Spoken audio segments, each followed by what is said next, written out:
Up next, we're going to do a Facebook question for you, Peter, from Allison, a viewer named Allison. Can you read that? I don't have my glasses. Here's the question. My kids' toys are cluttering up their room. How do I get my kids' room to look less cluttered and more cute at the same time? So let's go over here. I've got a couple of tips. All right. Here we go.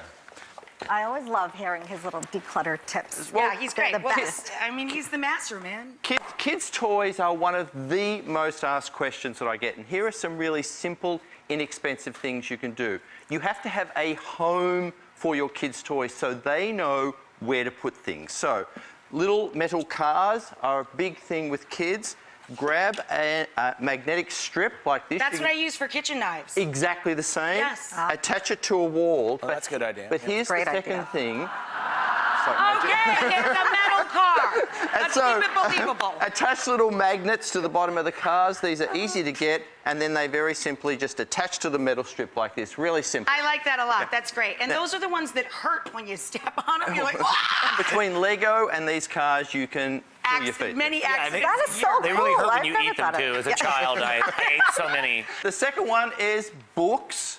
Books and kids' toys. Now, this is a very, very simple solution. That's a gutter. That's it. Thank you, right. Ty. That's a rain gutter? It's a rain gutter. Oh, now, my God. Now, that is an art. much less expensive than bookshelves. Much less expensive than bookshelves. Cheap and cheerful. That's exactly it. And then just attach them to the wall in your kids' room. Now, we've put them up fairly high here, but here is one really important thing.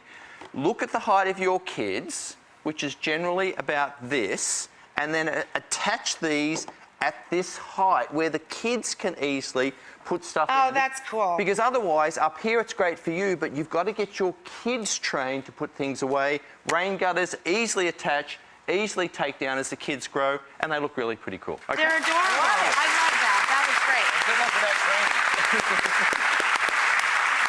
So, finally, use kids' toys creatively for display. So here we have old board games here that we've simply framed. So cute. They're a really lovely accent in rooms, and you can push this one step further by using a shadow box like this to put kids' games in, and all those pesky pieces that get lost, drop them in the frame as well. That's and really simply cool. stand it on a shelf. Really good. Really simple.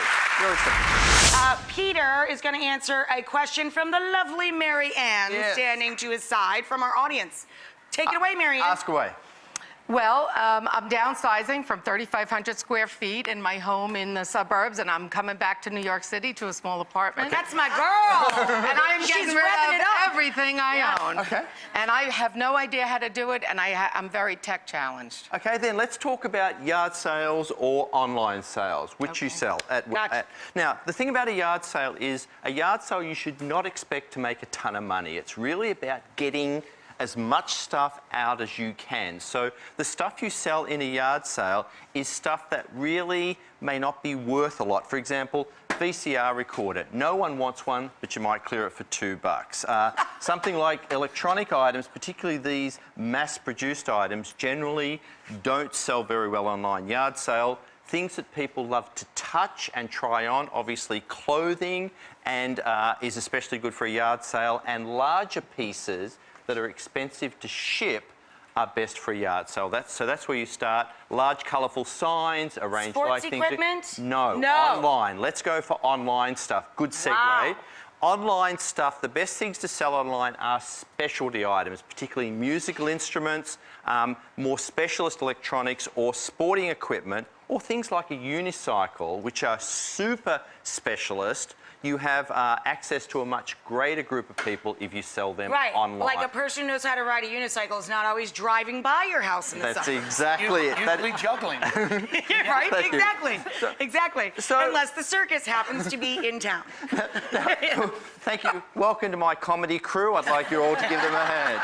The comedy stylings of Ty and Ray. We'll be here all night. The veal is really good, so try that. So the one thing about selling things online that is super important is to take great photos of things. Now, I think we have a photo of one of the items here, this table that you took.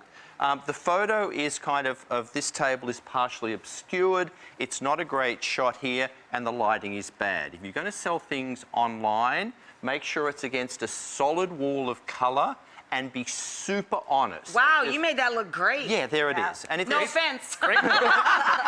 So if there's scratches or anything like that, be honest about that. And an item like this, in spite of what I said before, you could sell online if you market for local pickup, and that's an easy thing you can do. Oh, that's a good tip. So because you don't want to pay to ship. exactly.